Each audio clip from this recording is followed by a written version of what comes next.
Private Life and Goodbye to Berlin by Christopher Isherwood. Introduction.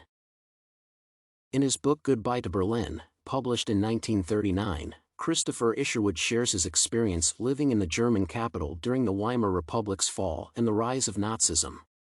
Like any other author, Isherwood's accounts are significantly influenced by the socio-economic context of the time he lived. Analysis of Goodbye to Berlin reveals how the public events in a broader political and socio-economic situation penetrated and shaped characters' private lives.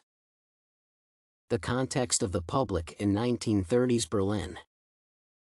The context of public life in Berlin in the 1930s can largely be explored in the economic, social, and political situations. Germany witnessed a substantial level of poverty characterized by the reparation for war costs for the Allies, hyperinflation, and unemployment in the aftermath of World War I.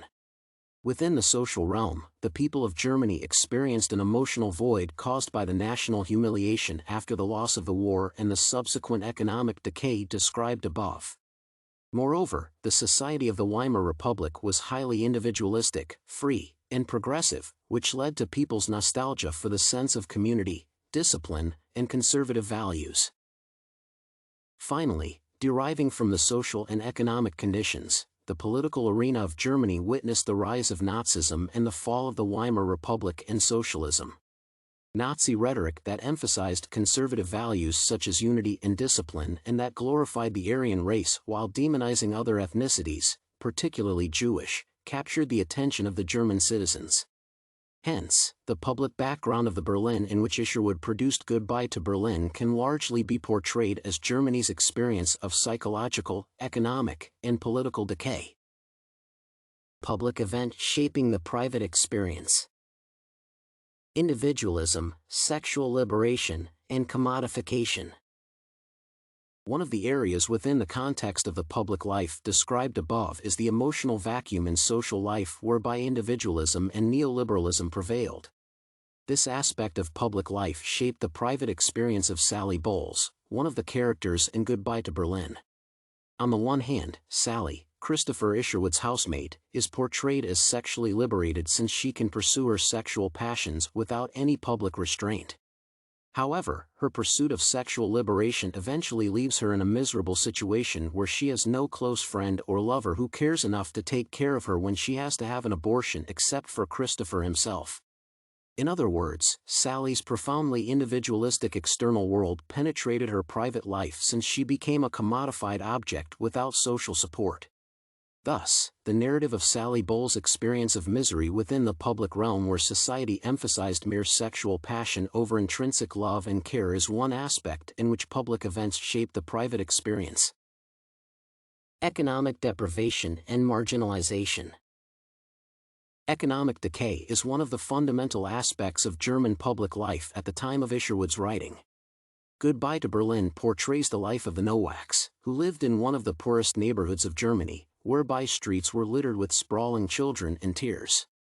Such a miserable economic situation inevitably caused sickness and hunger, which the reader can notice in Frau Nowak's description of her health condition. Moreover, the appalling poverty, hunger, and sickness entailed destructive family relations, quarrels, and even physical violence among the Nowaks.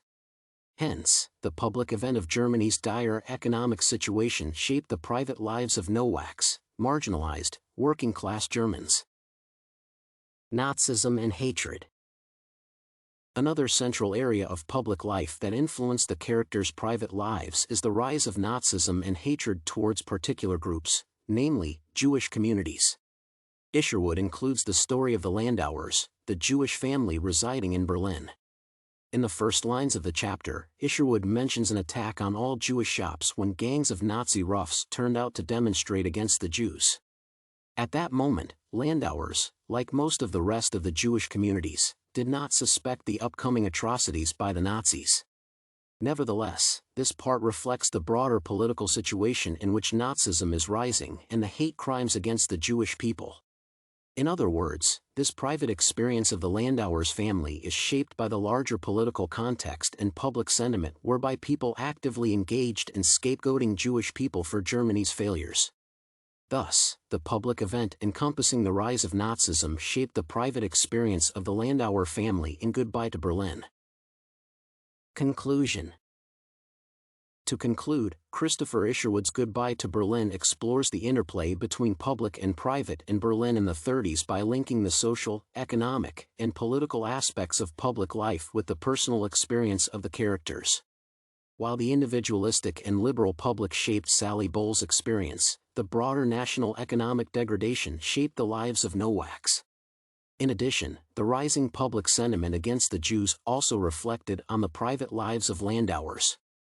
Goodbye to Berlin emphasizes how public events, political structures, economic conditions, and social values invaded and shaped private individuals' lives, which later gave rise to Nazi Germany.